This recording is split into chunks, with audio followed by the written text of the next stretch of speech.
sometimes I think we're a little too reverent. And if that makes sense, I believe in being reverent and calm and quiet, bowing our heads, folding our arms, and being reverent and quiet. But at the same time, man, isn't it exciting to feel the Spirit and to be a part of the gospel of Jesus Christ and to feel His love and everything? I mean, and that's what He wants to come out of you. She went straight to the wall and just put her whole body on the wall, her face, her hands, her body, her feet, everything. And just started pouring her heart out to God. And I will never forget that moment, because I thought, I want my prayers to be like that. Sometimes, I fall asleep or we just say the same stuff we always say.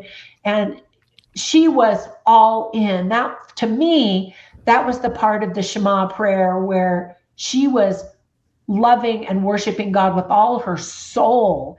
And I just loved that.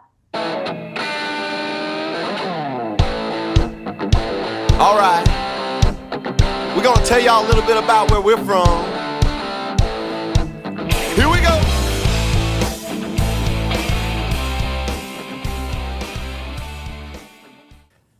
All right, welcome back, everybody, to another episode of Saints in the South. Good to be back. Good to be with you. Today, we've got myself, Jackson, we got Kenny, and we have another special guest, Dr. Trina Boice. Dr. Boice, how you doing? I'm doing great. How are you guys doing? Doing really good. Good. Blessed and highly favored. And your show. I love what you guys do. Thank you for having this show and all the good that you do. Absolutely. Well, thank you. Thank you for coming on. If you would just kind of start us out by giving us a little bit of your background, a little bit of your history, what you do, and we'll go from there. Well, I don't know how interesting all of that is, but so the doctor in my name comes because I've been teaching for BYU Idaho online for about 15 years. And I teach at another college in Tennessee, and I've taught at other colleges before on a variety of subjects. I have a bunch of random degrees, so they kind of move me around to different departments. And I have this didactic personality that as soon as I learn something, I immediately want to teach it to somebody. So I love teaching, and I'm an author of 35 books, and we're going to talk about maybe a couple of them tonight or today or whenever your people are watching this. Well, that is impressive, because I want to say we have been fortunate enough to have several authors on our show recently, but I think you are by far the most prolific author so far that we've been able to have conversation with. So thank you. We thank you for being here with us. Well, thanks. I'm also an author coach. And so I have a bunch of clients some of them are LDS, some of them are mainstream. And it's really fun to help them bring the ideas that they have in their head to light and to market. All of my books are nonfiction because of that teaching personality. Yeah. But I really admire fiction authors because they're making stuff up, just creating worlds that don't exist. And I just am fascinated how their brains work. And it's so fun because when I meet with them, the nonfiction clients are like, okay, so what do I do next? What's the next action item? They think like me. And the fiction clients, the fiction writers who are my clients, they're like, and so then let me tell you about this chapter, and this person did this thing, and they're going on and telling me about all of the stories that are just coming out of thin air. I don't know how their brains work. But anyway, so I do that. And I'm also obsessed with movies. I'm a film critic at Movie Review Mom on YouTube. And I have 4 sons. And one of my goals has always been to write a book with each of my sons. And so I'm currently writing a book with my youngest son that will, I think, hit the market early summer with Cedar Fort Books. But my oldest son and I wrote a book together a number of years ago. And he had just graduated from BYU and was in the dating scene and trying to find the right girl and all of that. And so he was interested in dating strategy and psychology and how all of that worked. And so we wrote this book about dating called Base Hits and Home Run Relationships. Wow. Wish men knew. Anyway, and that book spun off into his creating the popular LDS dating app, Mutual. Have you heard of Mutual? Oh, yeah.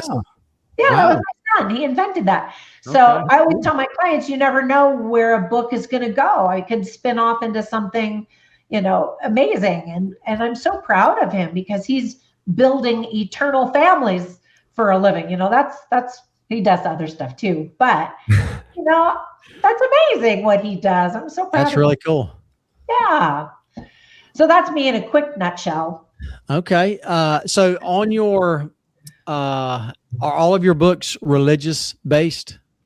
They're not. No, a lot of them are LDS. Some of them are mainstream Christian, and some of them are just random topics. For example, have you ever heard of mystery shopping? You know what that is? Mystery shopping. I'm not sure. I'm not. Mystery shopping is when a company will pay you to evaluate their restaurant or their store or their theme park or whatever. And so you go in and you act like a normal customer. Oh, yes. Yeah. Really evaluating everything. And then afterwards, you write up a report about what happened. So they pay for your free food or your movie tickets or whatever it is you're evaluating. Mm-hmm.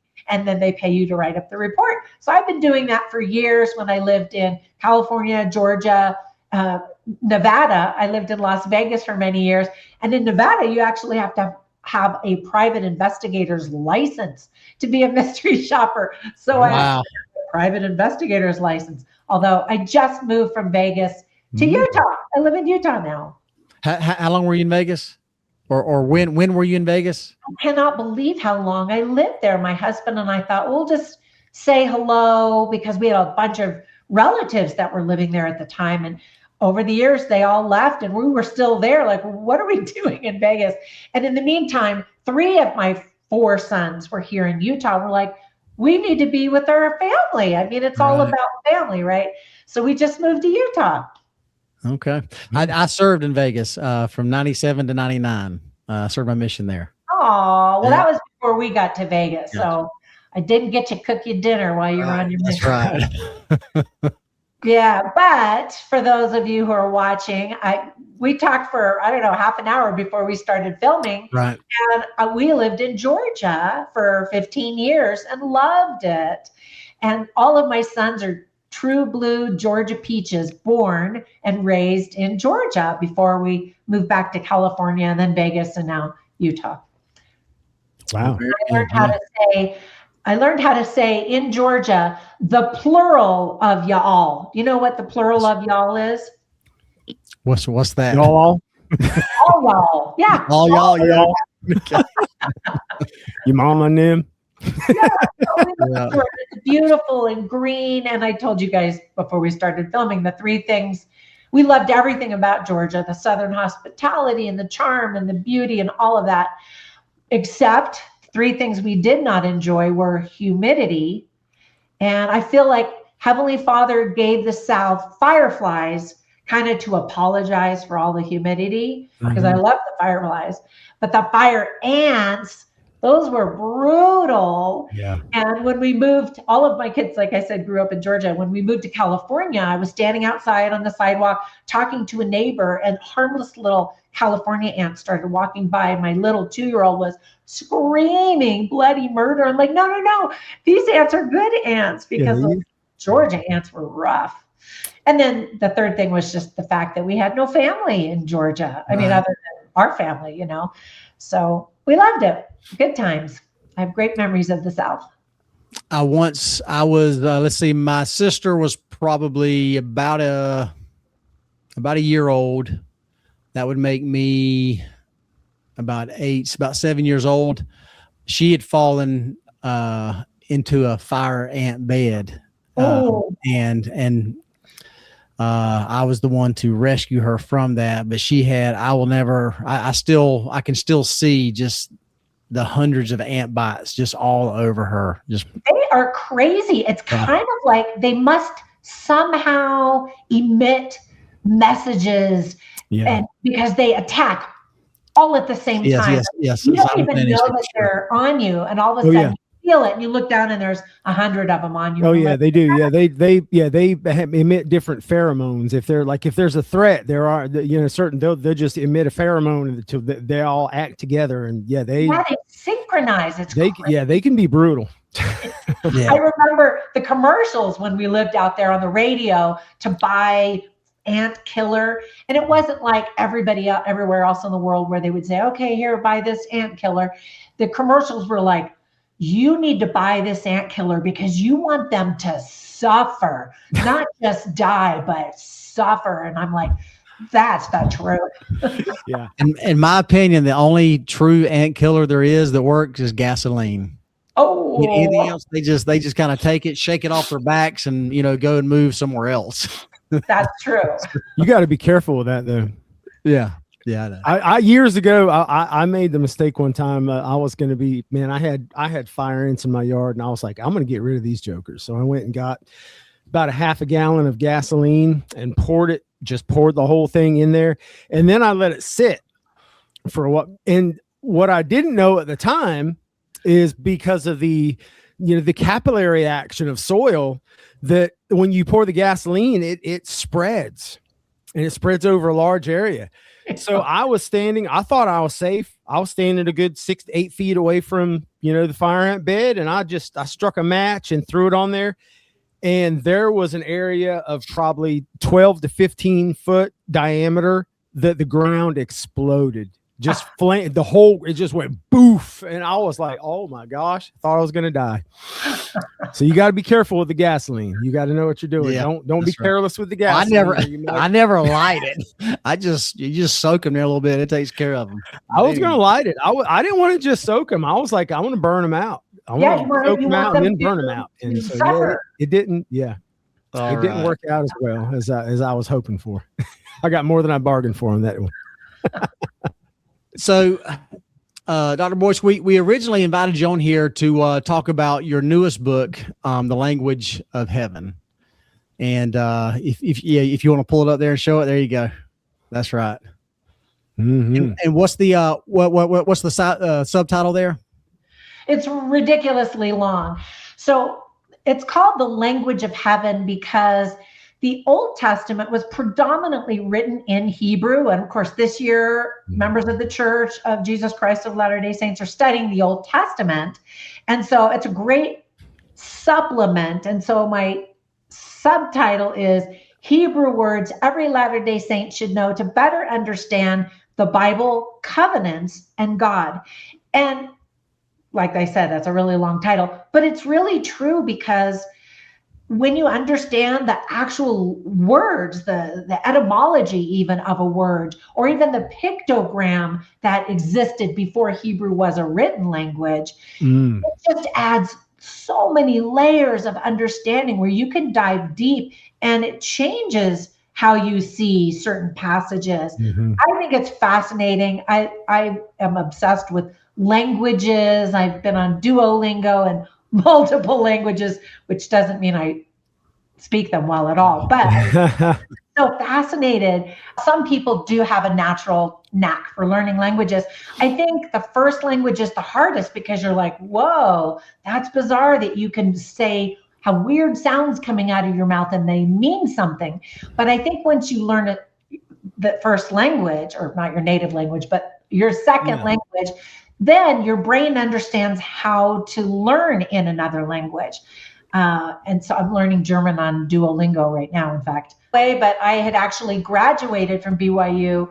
I had 2 bachelor's degrees. One of them was in Spanish, just because I liked taking the classes. And then all of a sudden one day a counselor was like, you realize all you need is like one more class and you have another degree. And I was like, really?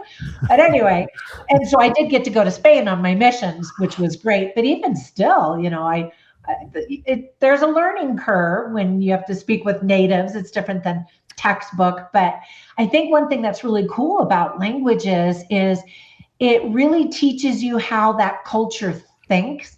Did you guys ever see the movie? You knew there would be a movie reference because I love you so much, right? Did you ever see the movie called Arrival with Amy Adams and the aliens? Arrival. Wait a minute, is that the one where the aliens have the weird, like they make the pictures or the language is like yes. Oh my gosh, yes, that was so good. I thought that movie was so clever because, of course, it was a lot of it was linguistics. Yeah, it was. Their language was circular, which allowed them to see past, present, and future because that's how their brains worked. And the movie itself was structured in a circular method, in a way where you're like, wait, is this a flashback or a flash forward? Do you remember that? Where the first time you watch it, you're like, wait, what's happening here? And then afterwards, I thought about it, and I'm like, they made the movie like the language. How clever is that? I thought it was really neat. And here's an example of what a nerd I am is early in the movie, Amy Adams is a college professor and she's teaching a lecture and she's talking about similarities and differences between Portuguese and Spanish. And then the aliens come and her lecture gets cut short. And I was disappointed because I wanted to hear her lecture. That's funny. I'll have to check that one out. I haven't seen that one. Yeah. It's really good.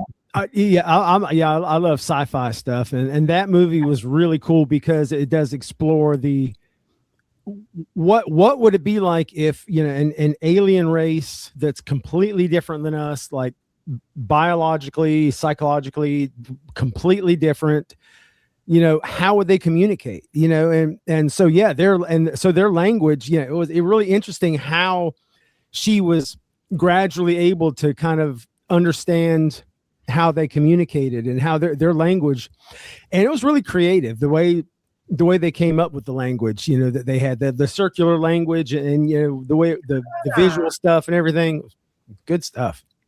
Well, one thing that I share in this book kind of has to do with the language and how everything in the Old Testament points to Jesus Christ. So, the very first sentence of Genesis, chapter 1, verse 1, in the beginning, God created the heavens and the earth, right? So you can pick apart the Hebrew words, which are fascinating, and they point to Jesus Christ.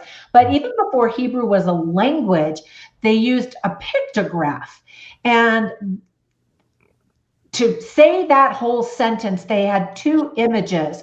One is Aleph, which is the first letter in the Hebrew alphabet, and it was symbolized with power and leader and organized creation, kind of a thing. And then the second image is called Tav, which is the last letter of the Hebrew alphabet. You put those together and it's the Alpha and Omega, the first and the last kind of a thing. And that Tav, the image to represent that letter, is actually a cross. And so when you translated the original pictograph for that first verse in the Bible, basically it was saying the leader who made a covenant on the cross. Wow.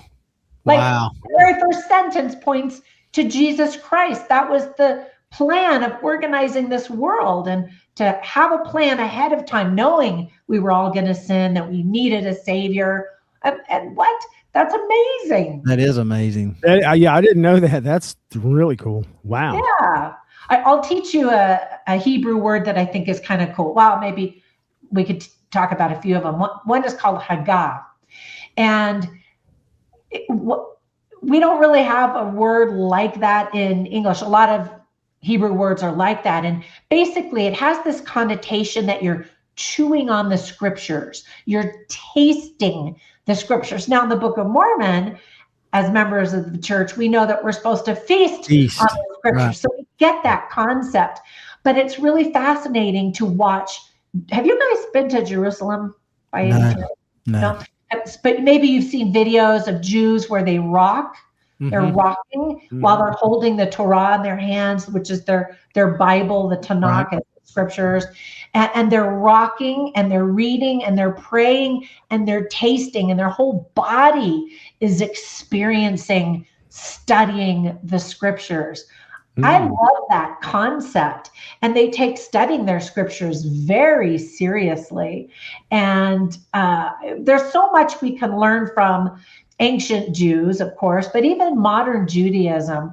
I studied with a rabbi when I was working on this book, and I had several other just regular Jews read the book and write an endorsement if they liked it, which they did, thankfully. And I love the book. Each chapter focuses on a Jewish or a Hebrew word, and then where it is seen in the Old Testament, and how the interpretation can really help us to understand, maybe even change how we might have viewed that particular scripture passage or whatever. And then there are little Jewish fun facts. And so I kind of set it up so that if you want, during this Old Testament study or with the Come Follow Me program, you can study a word for a week, and then next week learn a new word. There's like even little activity ideas and suggestions for families so that they can do this together. Anyway, I thought it was really a fun book to put together. And I didn't know I was going to write this one. I had been to Israel, and well, I want to tell you about the other book too, actually, because the other book I wrote first. And then I was thinking, wait a minute, everything in the New Testament is a fulfillment of what's in the Old Testament. And it all points to Christ. So people need to know this stuff. That's anytime, right. Like I said, anytime I learn something, I got to share it. That's right. Look around, who can I teach this to, Have you guys ever seen the TV show, The Chosen? Yeah. Love it. Yeah, love it. Yeah. Good stuff. Really good stuff. I'll teach you another Hebrew word right now. Do you remember? It's been in about 3 episodes that I've seen that I remember so far. Do you remember have you seen all the seasons so far? Yes. I haven't. Jackson's a lot more avid watcher of The Chosen than I am. So he's so good. So Jesus is you've seen them all at this point, haven't you? Yes. Well, yeah. I mean, you already know how it's going to end. Right. Yeah. By the way, Jonathan Rumi, who plays Jesus, here's another movie reference. I'm almost incapable of having a conversation without referencing films. Jonathan Rumi plays Jesus, of course, in The Chosen. And he was just in a movie that came out in February. Wait, this is still February. Our episode is going to come out. It'll be in March. It'll be in March, yeah. Anyway, it's a new movie by Angel Studios, and it's called Solo Mio. And he plays just like this regular guy on vacation with his wife in Italy.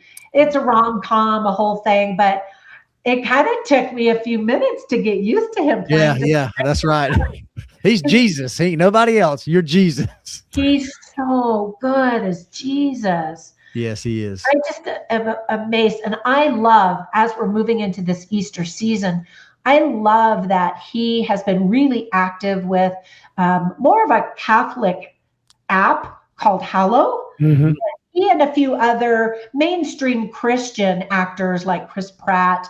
Well, I've seen Mark Wahlberg. Mark Wahlberg. Yeah, he's really advertised that a lot. Yeah, they advertise the app, but they get on there and they pray and they share messages about Jesus. It's so awesome. I mean, yeah. And they're risking their Hollywood careers, because we used to not be able to share Christian ideas if you wanted to make it big in Hollywood. But anyway, okay, I digress. So reason I brought up The Chosen is there are a couple of episodes, but one in particular where Jesus is kind of camping outside in a tent. He walks out and there are a bunch of children and he starts talking with them and he says, "Oh, do you know the Shema prayer?" Do you remember this episode? Mm-hmm. And they're like, yes, of course, because every good Jewish boy and girl, that's the first thing that they learn to memorize. And every good Jew, that's the first thing they say when they wake up in the morning is the Shema Israel prayer.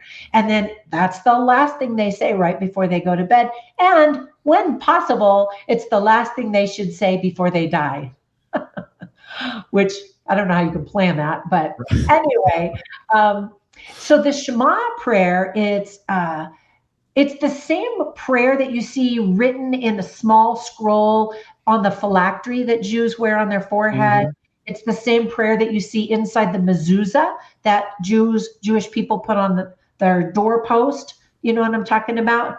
And so it comes from Deuteronomy chapter 6, verses 4-9. And it starts off, hear, O Israel. And it talks about, loving God with all of your heart, your soul, and your might, right? You guys know that scripture. Mm-hmm. And I love that they say that.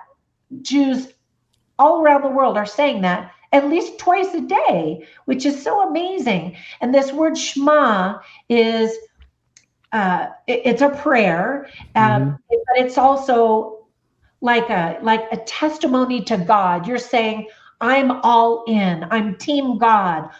Every day you're committing to listen and obey and to take action. I love that. Yeah. And so the first time I went to Israel, you've probably seen pictures of the Western Wall. Right. And the Jews are there praying, and it's divided.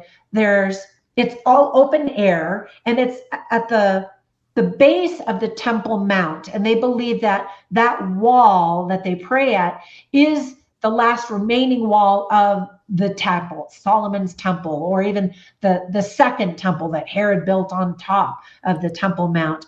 And so it's the most sacred spot in the world for Jews.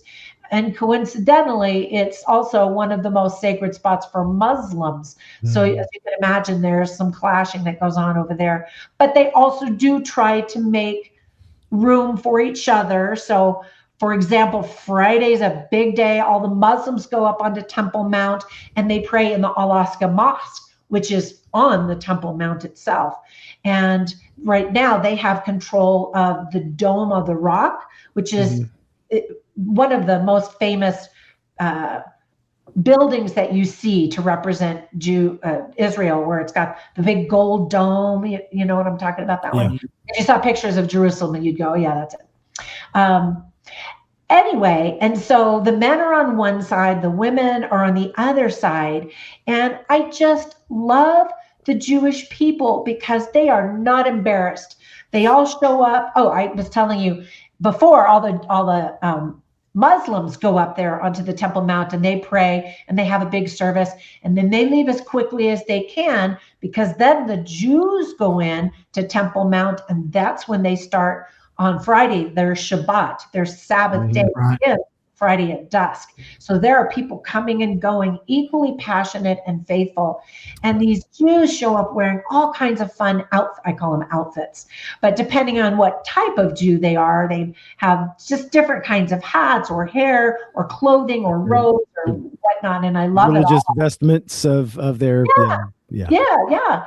And they get to the wall and they grab the Torah. They even have like a side room and another desk where if you forgot yours or didn't have one, you can bring it. They have yarmulkes. So my husband, put on a little yarmulke and went to the wall, and they're so faithful. And I just thought, what a great living example of loving God with all your heart. They truly do. They love to debate about God and talk about him all the time. I love that. And then, so I wasn't allowed to go in, but I could stand at the little fence area and watch all of them and take pictures of them and all of that. But then my twin sister and I went to the women's side, and we could go to the wall on the women's side. And these women were so sweet. They don't have all the official vestments, like you were saying, that they have to wear. Many of them were wearing dresses. Some of them, a lot of them had scarves covering their heads. Some of the women just showed up in pants or, whatever. And to me, it looked like a Relief Society gathering. And there was such a sweet spirit about it. I'm going to get all verklempt. That's a Yiddish word that just means I'm going to, that came from Saturday Night Live. Do you remember ever seeing that on a Saturday Night Live?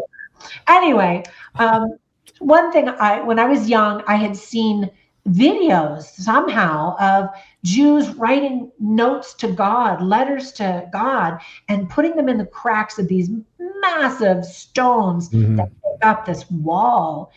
And I was like, I was little, and I was like, I'm going to do that someday. And so my sister and I wrote our letters and read them out loud to each other and cried. And we had our little scarves over our head because we wanted to show respect. And it was so sweet. After we had our moment at the wall, we kind of sat back. They had chairs, and we were watching other women and young girls come in. And there was this young girl, 12 years old. So we called her a beehive. Do you remember in the church where we called 12 that's right. Yeah. And you could tell it must have been her first time because she looked very unsure of herself. And she had the Torah in her hands, and she knew she was supposed to read, and she knew she was supposed to taste the scriptures. And so she kind of started rocking, but kind of looked side to side to see if she was doing it right, and I just was so touched. That was so sweet that she wanted to be a part of that.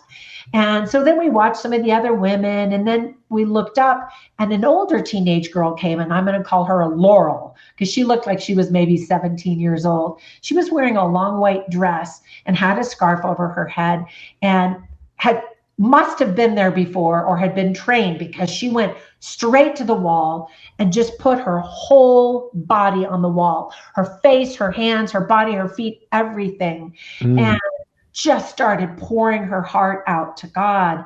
And I will never forget that moment, because I thought, I want my prayers to be like that. Sometimes, I fall asleep, or we just say the same stuff we always say. And she was all in. That, to me, that was the part of the Shema prayer where she was loving and worshiping God with all her soul. And I just loved that. But there's that third element, the loving God with all of your heart, like I saw in the Jewish men, the soul that I saw with the women, and then the might. And so after we cried and had our moment at the wall, all of a sudden we heard all this commotion, and we looked behind us, and there's this massive cement area, just huge.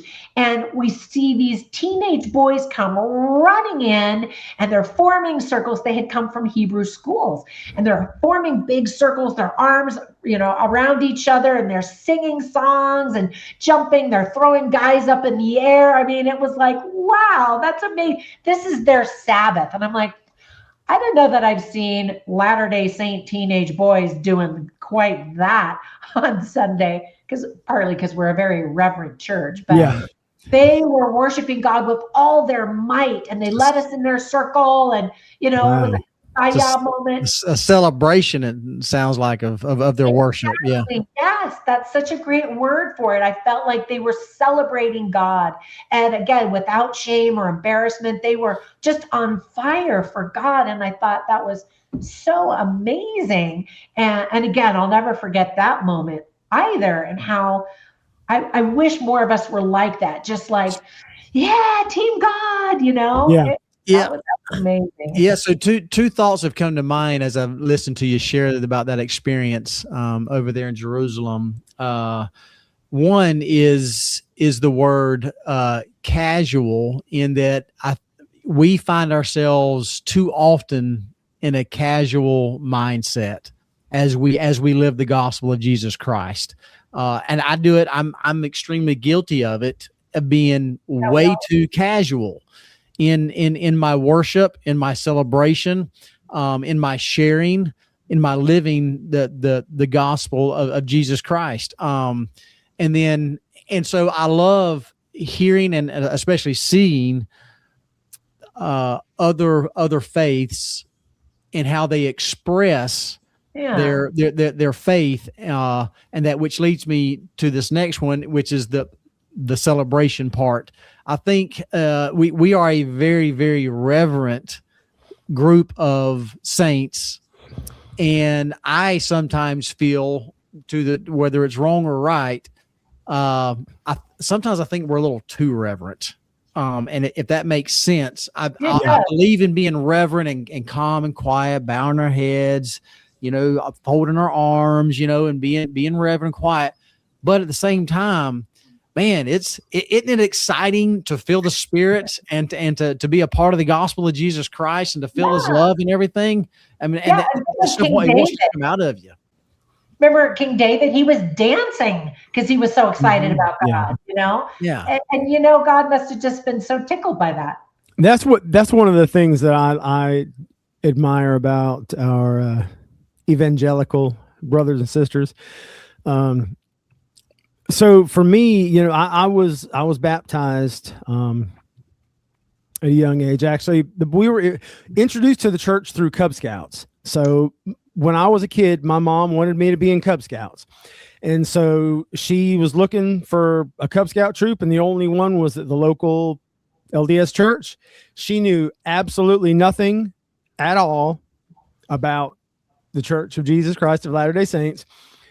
But, she was like, there's Cub Scouts, and I want my son to be in Cub Scouts.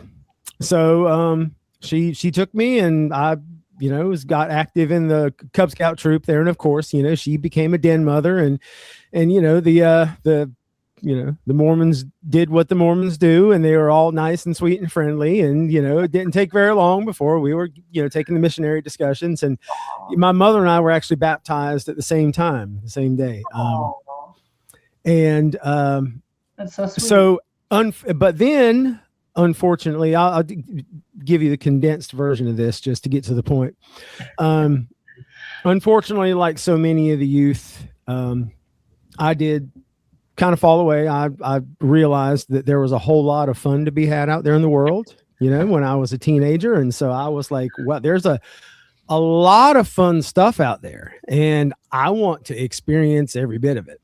And so I was kind of living out in Babylon for quite a while, several years.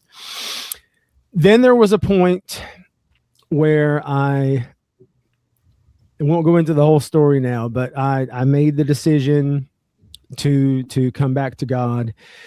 And I actually started going to church with some guys that I was working with at like an evangelical, like a non-denominational evangelical type church. And it was unlike anything I'd ever seen, because with the guitars and stuff. Yeah. And then when they found out that I played bass, they were like, "Oh, you could play in our worship band." I'm like, "Okay, cool. That sounds fun. I'll do that, But, what they would do is there was a point in their church service where all of the children would just get up and so it was just one, country church with one big room, basically, a chapel, and all the children would get up and just skip around the perimeter of the inside of the chapel, and they would all just skip and jump and everything, and everybody in the congregation would be singing hymns and clapping, and it was just like this. It was this celebration. I was like, man, this is so cool. This is like I really liked it, and I'll be honest, that's one of the things that I feel like maybe have a little holy envy of, like baptisms, like every single time I go to a baptism, like it's so, I just want to clap, like I have to restrain myself from clapping because it's such an exciting thing to me. It's like, I want to just, I want to clap and jump up and down and cheer. And this is, baptisms are exciting. This is somebody who is made this commitment, you started on the covenant path, you're given, officially, taking the first steps of dedicating your life to God and all this stuff. And so, I do envy that. And I have to say, so there are things about that of the evangelical churches that I kind of miss a little bit sometimes. So Kenny, was there one thing that caused you to shift gears and head back in the direction of the church? Did you find that the world wasn't offering anything truly fulfilling? Like, did you have that deep thought as a teenager, or what pulled you back? Toward religion in general, or both to religion and to the church. So was going through a lot of things in my life. And I ended up spending a night in jail. That could do it. Yeah. And that was definitely one of the lowest points of my life. Oh. And when I was in that jail cell, I prayed for the first time in many years. I had not prayed for many, many years. And to this day, that was the most tangible answer I have ever received to a prayer. Oh. I was the only way I can think to describe it is if you imagine your body as being completely hollow, and imagine that your whole body from your head to all the way down to your feet is just filled with angry hornets or wasps just buzzing around. That's how I felt inside. It was just like I had this just such an just unrest. I don't even know how to describe it, but that's how I felt inside. I felt just like my body's full of angry bees or something. And like I said, I prayed for the first time, and it was just one of those, God, if you're there, I need to know, because like I can't do this. Like I'm miserable right now. Like my life is completely falling apart. And I physically, so it was like, if you can imagine like a flat plane moving down from the top of my head. I felt it first in the top of my head. I felt the buzzing kind of feeling, kind of just becoming calm. And I could literally feel as if this flat plane was moving down through my body, starting at the top of my head, and it moved slowly all the way down. And as it moved through my body, where it passed through was calm until it got all the way to the bottom of my feet. And once it got to the bottom of my feet, my whole body felt completely calm. Oh. And I was like, wow. I was like, God, you definitely did it. It was, like I said, the most tangible answer to a prayer I've ever received. It was nothing short of a miracle. So that definitely led me to start moving in a different direction. A long story condensed.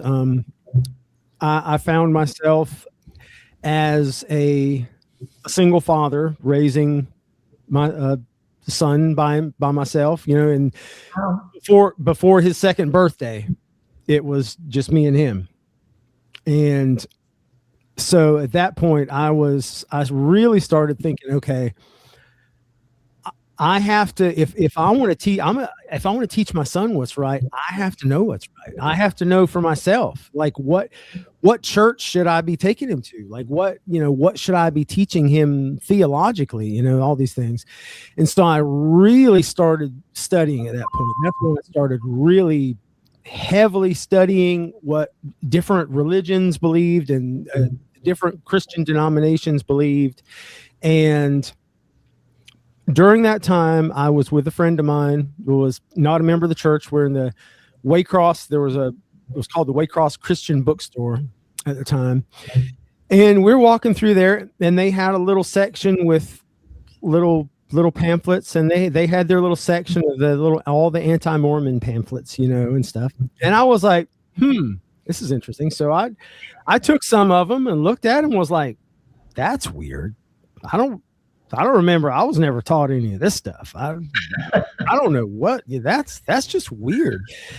And so, in a case of absolute divine synchronicity, it was either the same night or the next night after that. The missionaries came to my house and stopped by. What a coincidence! Yeah, I found out later on that that when I was sitting in what was at the time called missionary correlation meeting, that at one point my name was one of the names that was brought up in one of these meetings, and so yeah, the missionaries stopped by, and I was like, I'm glad you guys are here. I have some questions. I'm like, okay, so they came in. And I showed them some of the pamphlets that I had. And of course, most of the stuff, they were kind of like, well, that's kind of true, but it's kind of twisted in a little bit to make it sound weird or crazy or something, and then some of the stuff they just laughed and was like, wow, I've never even heard that one before. That's new to me, most of it is kind of twisting the truth of what we believed. And some of it was just completely made up nonsense. And so that started me on a path of studying, and the missionaries were coming by and I was talking to them, and I fasted and prayed for 3 days about that. I drank water, but other than that, I didn't eat any food, and prayed as much as I could over the course of 3 days. And at that point, to be honest, I kind of gave up, because I never received the bright neon sign that I was looking for. But I did have this kind of a feeling of, going back. And I had purposefully in my mind was like, okay, I know like the Mormon stuff here. I know that's what I was kind of raised in through most of my childhood. So I'm going to be biased to that. So I'm going to take that into consideration and try to I was trying to be objective, as much as possible, and trying to account for my biases and all that kind of stuff. But at the time I was like, I had the feeling like, just go to church. And that's kind of I had this feeling, just go to church. And, at the time I lived almost right across the street from the church, so it's like, it wasn't far. And I was like, well, maybe that's the answer to, okay, God, if that's what you're telling me, that's what I'll do. And at the time we had been attending another church in town that had there was like 2 chapels at either end of a huge building. There was the adult church, and the children's church was separate. And the children's church had like loud music, and they had all kinds of fun stuff. And I was like, man, I remember what Mormon church is like, and my kids are going to hate it. They're used to this. They've already got used to church being fun, right? They've got used to church being like, there's loud music and there's lights and there's lots of cool stuff going on, and it's super fun. And I was just like, oh man, I was nervous, because I was like, man, they're going to hate it. They're going to think this is the most boring thing, because I remember what this was like as a child. But we went to church. I got the boys together and we went to church, and, we sat through sacrament, and then I sent the boys off to primary, and I was like, okay. And 2 hours later, I found them, and I was like, oh gosh, I was expecting the word. I was like, they're going to be like, oh, it's so boring. Oh, I hated it. I just knew that's what was going to happen. You could have knocked me over with a feather when I asked them, so what did you think? And they were all just like, yeah, it's okay. So I was like, so would you want to come back here next Sunday? And they were all 3 kind of like, yeah. That was pretty much it. So from that point on, that's been years ago. And yeah, since then I could probably count on my fingers the number of Sundays that I have not been at church. Oh. That's a cool story. We were just talking about how our church might be too reverent, and yet they felt the spirit. Some of the guitars and all the other stuff, it's fun, but it can also be a distraction from the spirit. Depends. I think children are smarter than we give them credit for sometimes. I think they're sensitive to truth. I think, when they're being taught things that are just true, it's like something inside them just knows, and I think they felt something. I think they felt something there that they couldn't have they weren't able to put into words, but there was something there that they felt, that they were like, yeah, I think I liked it. Well, you're doing something right when you raise a son who can feel and recognize the spirit. That's awesome. That's right. Yeah. So well, Dr. Boice, last year you released a book. Yeah, we were going to talk about some Easter stuff. Is that what you were going with? Yep. Via Dolorosa. Yep. It is the Easter season. So if you would just kind of introduce us to your book there and what it's all about. Very good.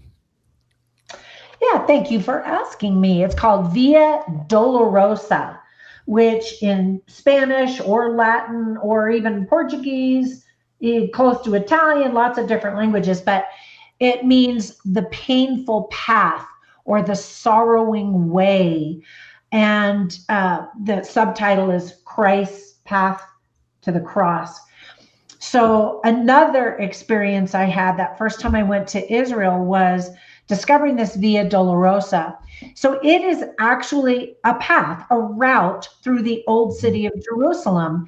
And there are 14 stations or stops along the path.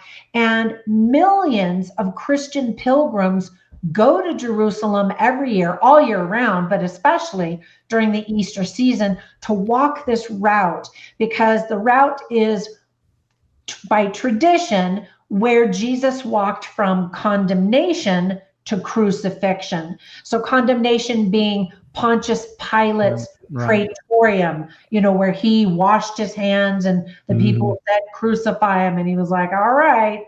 So that's when the crown of thorns went on and he began his walk to where he would be crucified. So it's an actual route through the old city.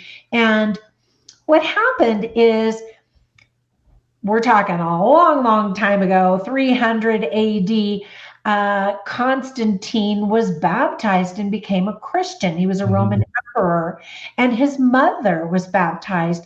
And bless her heart, we were joking about the Southern expression, bless your heart, she wanted to go to Jerusalem and find the actual places where Jesus walked and taught and died and was resurrected. And that she just had that on her heart that she wanted to do that. And, this was long before the internet. So with her limited research abilities, she went over there and she felt strongly about certain locations. And she obviously talked with the people, and oral tradition had been passed down, like, this is where this thing happened, or this is where that thing happened.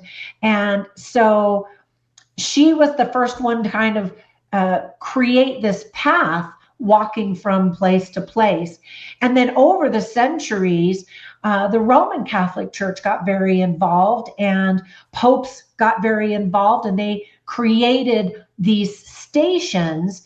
And at some point, Protestant Christians said, well, hold on, only 9 of these 14 stations are even Bible-based, that you can really say this did happen. Here's the scripture. And you're making up all the other stuff, which was oral tradition. And so then another pope over the years said, okay, here's a path of 9 stations that really are biblically based. But today, most people walk all the 14 stations because you have to pass through most of them to get to the final destination anyway. And today there are archaeologists and scripture scholars and historians that debate the authenticity of each of these stations.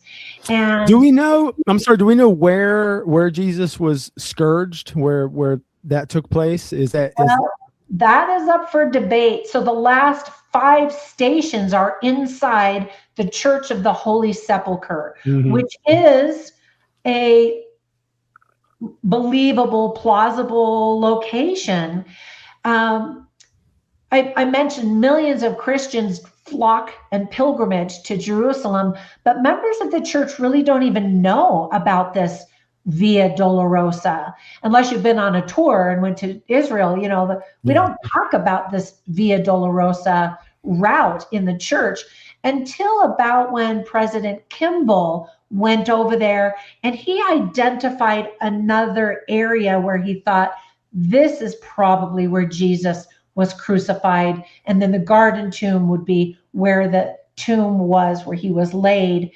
But he even admitted, I don't know that this is the exact spot, but maybe somewhere around this area. And so then a lot of church members started going to that garden tomb area. And I've also been to lectures at BYU from professors said, no, it's absolutely not that location. And ultimately, as you would imagine, I believe it doesn't matter exactly where Jesus walked, that we can still walk in his footsteps, right? By the way that we live. But I have to admit, it is very cool to be there. And we were talking about having, or Kenny, you said, I love the expression holy envy. Do you know where that expression came from, by the way? How that came to be? No, I don't. Honestly, I picked it up from the Maxwell Institute podcast. Yeah. And that was one of the things that, at the end of every episode, to talk about, holy envy of other, if there's something about, this other faith tradition that you really admire or something. So I don't know where the expression initially came from. So please tell me. Yeah, I'll tell you. So that term came to be from a Swedish priest, and the Church of Jesus Christ of Latter-day Saints was getting ready to build the Stockholm, Sweden temple. And as we often see, the community was up in arms, like, what does this mean? Who are the Mormons? What craziness is going to happen? And he stepped in front of all the other churches and the media and said, hold on, I know the Mormons. They are good people. They love their families. They worship at church. They're very reverent.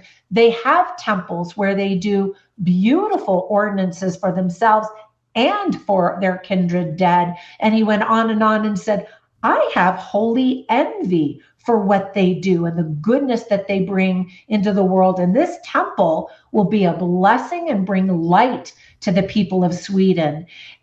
And I was like, that's amazing. And then he has gone on in a long article where he talked about how he has holy envy for the Jews, like I do, for how faithful they are and obedient and how focused they are on keeping the commandments or trying to, and reading the Torah, their scriptures, and on and on. And I have holy envy for Muslims. I've been with one of my youngest son.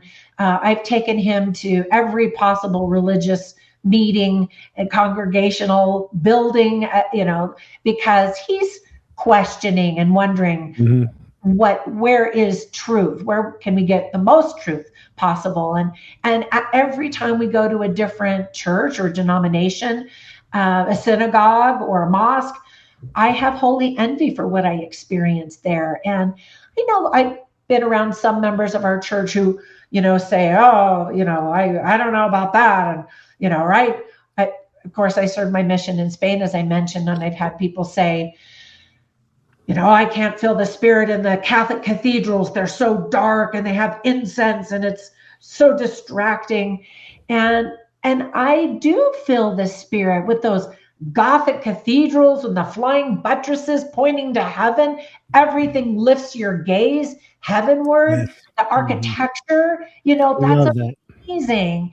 And yeah, they can be very dark, like this Church of the Holy Sepulchre, where the last 5 stations are. It is very dark inside, very busy, tourist groups coming and going, so many people and crowds and incense and all of that.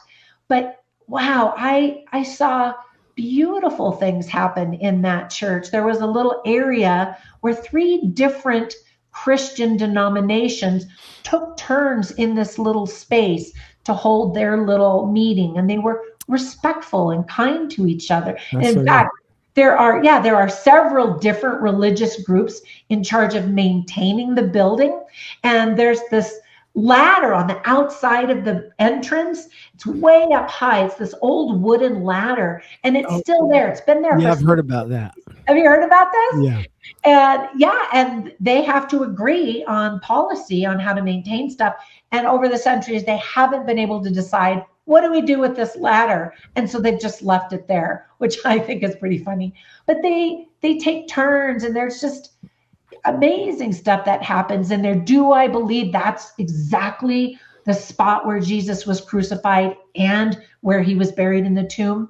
I don't know. There's evidence for and against that particular site. But we do know some of the sites, we do know specifically. And again, it's just amazing. And this whole idea of holy envy, you see Christians from all over the world, and they're walking this route, oftentimes carrying wooden crosses, singing hymns in their language, songs I've never heard of, but I can feel the spirit when I hear these people singing praises to God. It is so touching, so amazing. And so anyway, I had no idea I was going to write this book when I was there, but it really touched me. And when I got home, I thought, why don't more members of the church know about this book? I need to tell them because it's really cool. And so I looked at the photographs that I had taken, and I had taken a picture of every single thing that I wanted to talk about. And I'm like, wow, this could almost be a guidebook. So if you do go to Israel, you can take it with you, because I literally tell you, turn left at this shop. And by the way, buy the bread in this shop because it's amazing. And then turn right. And then, here's this next station. And this is what happened.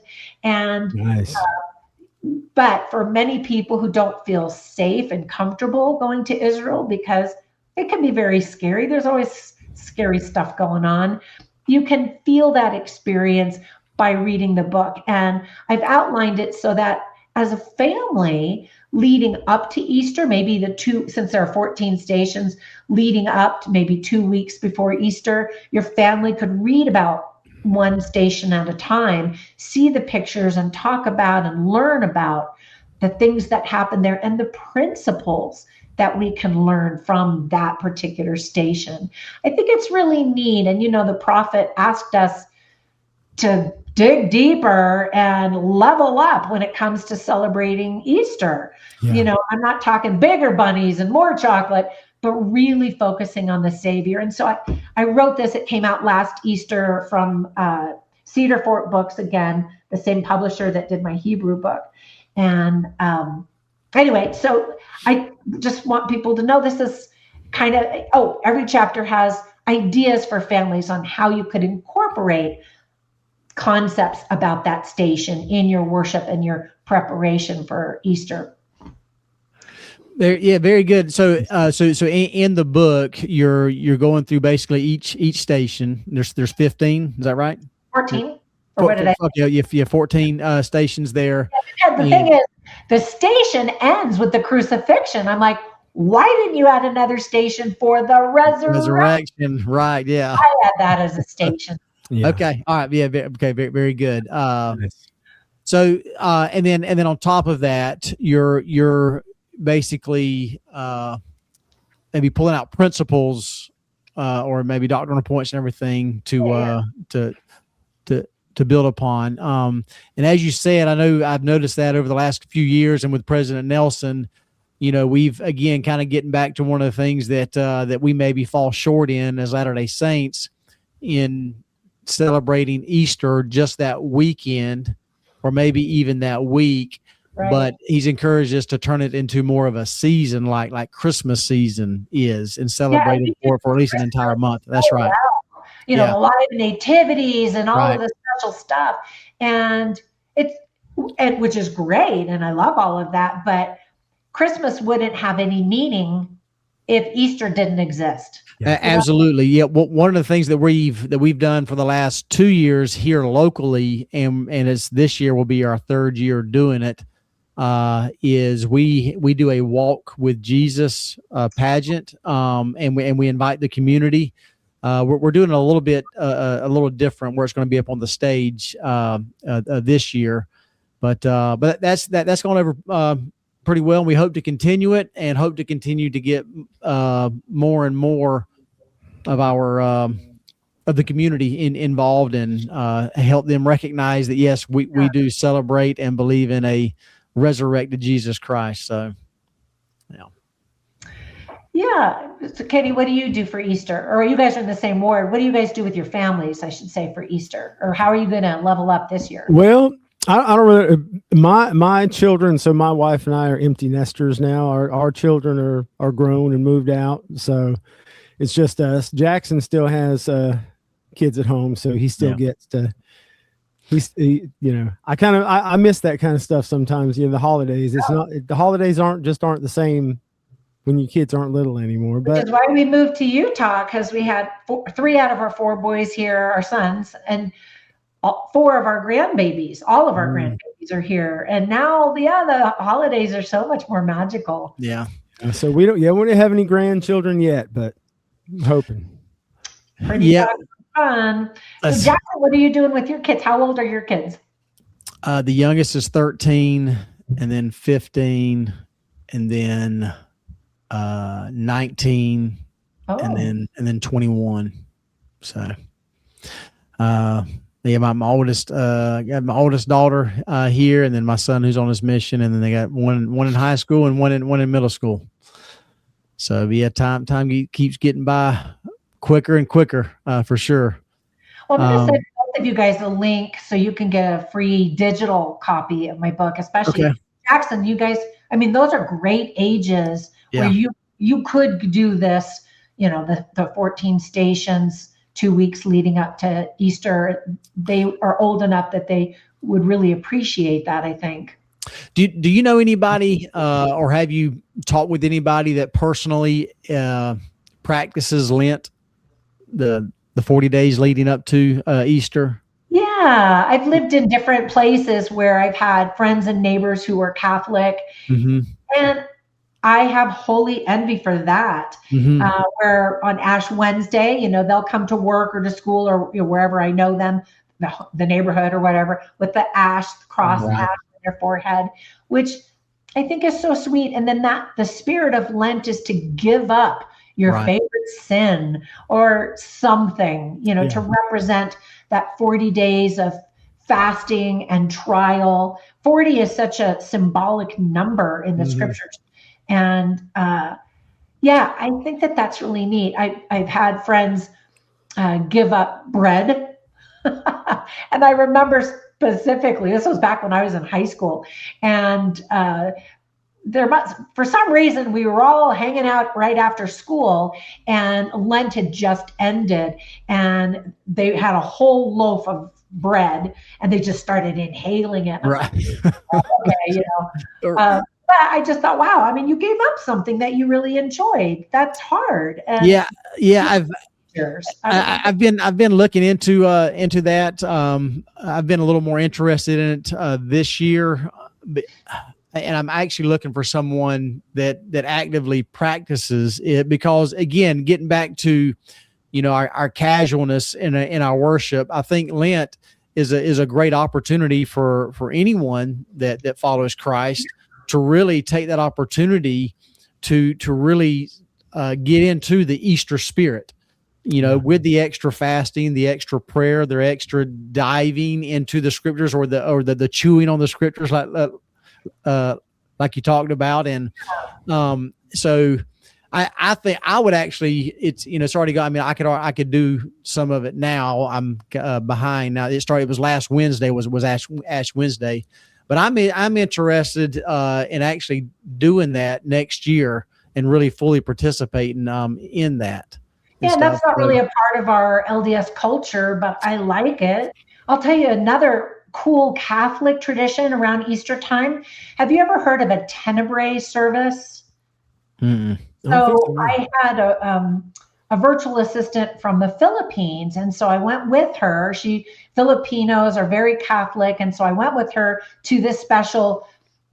They didn't call it Easter, but it always takes place at Easter. It's called Tenebrae. And so what they do is reenact the crucifixion, not the actual, Jesus and the blood and all of that, but the earthquake and all that. And so you go into the church, it's a Catholic church building, and they have a whole new slew of songs we've never heard before, and they're gorgeous. And so they sing, and they have these candles, and they'll sing a song, and then they'll put a snuffer on one of the candles so it goes out. Then they'll sing another one, and then they'll put another candle out, and they'll have somebody speak, and they kind of go through this whole process.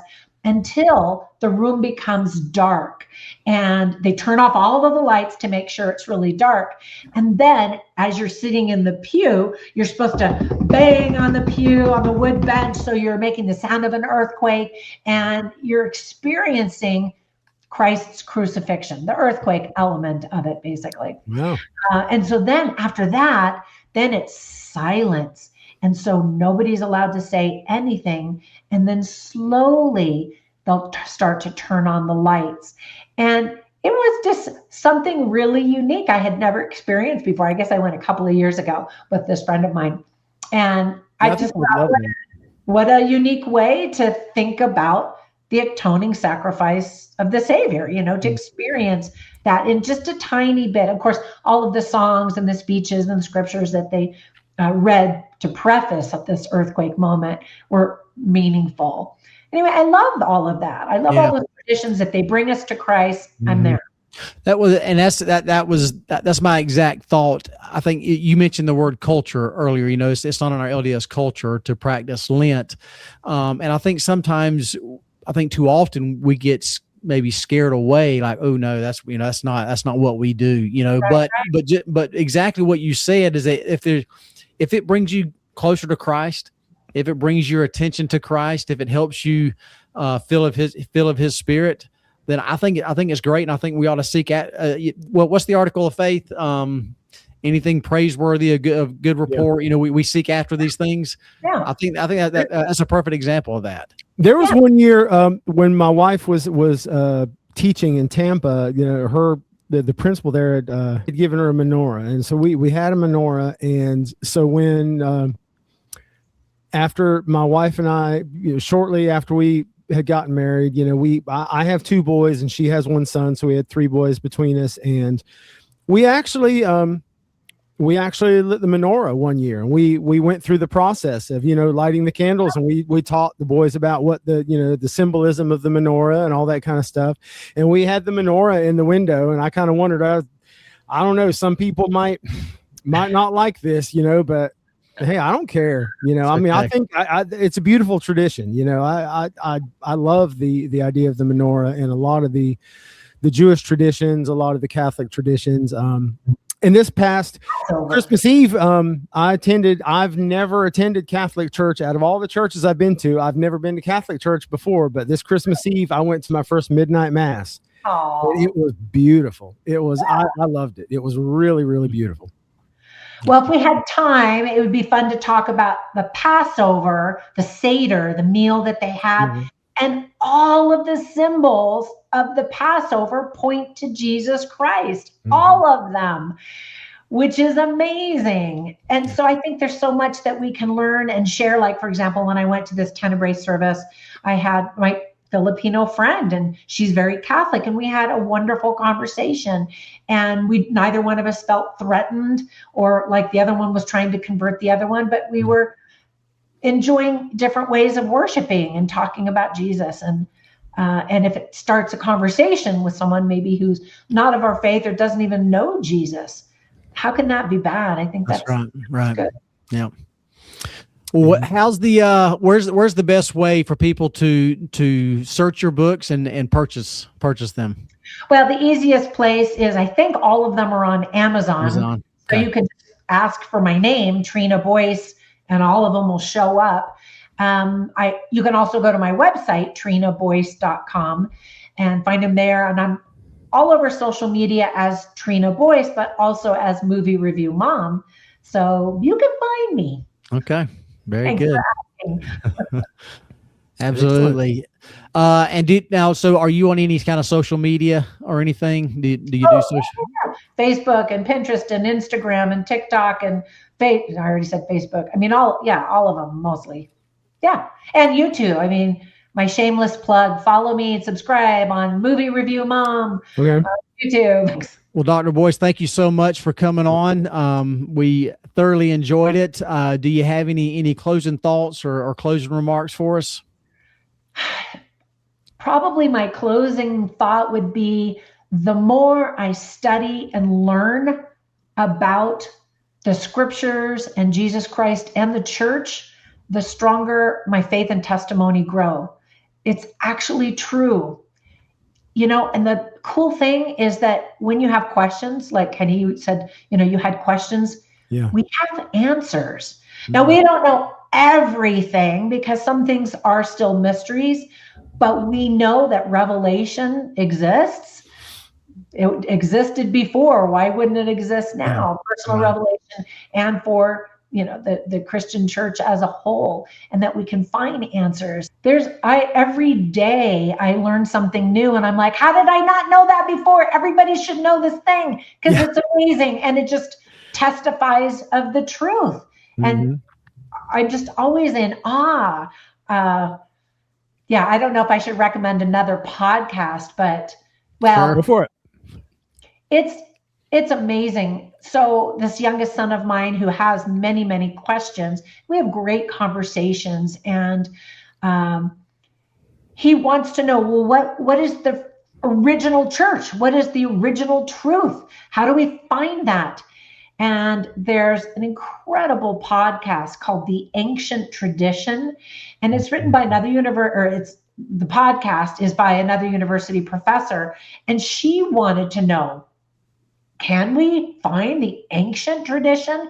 How did all of these religions come to be? Where did they come from? And do they share common elements? And the answer is yes. And she goes in and she has read all of these ancient manuscripts, and they do have all the same common stories and threads, or stories told in different ways maybe, but the same themes, the same concepts, the same principles.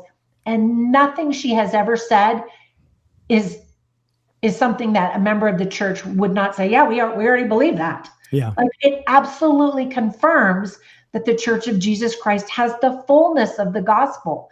It's amazing. And she's not LDS as far as I know, but the stuff that comes out of her mouth, I'm like, girl, this is exactly true. I know it is. And she's got all this evidence that backs it up. And I'm just like, isn't that neat how the more that historians learn about the early church, the early, like the 1st and 2nd century after Christ, about what those Christians believed and what their worship services looked like and all these things, it's more and more like if you could go back in time to the first 50, 100 years after Christ and attend a meeting of believers, it would look very much like a modern day Latter-day Saint sacrament service.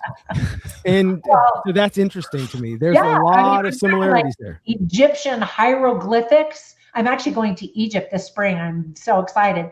But Egyptian temples talk about Jesus Christ. They don't necessarily say Jesus Christ, but they point to the one on the cross and the plan of salvation and the temple process.